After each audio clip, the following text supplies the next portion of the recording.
Sunt locuri la munte care te cuceresc din prima secundă, iar Șinca Nouă este cu siguranță unul dintre ele.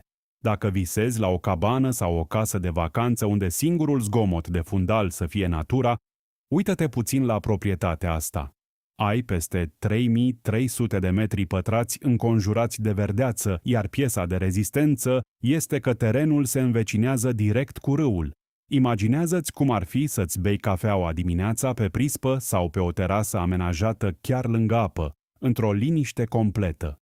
Ai destul spațiu să-ți pui în practică ideile, fără vecini foarte apropiați, dar cu un acces destul de simplu.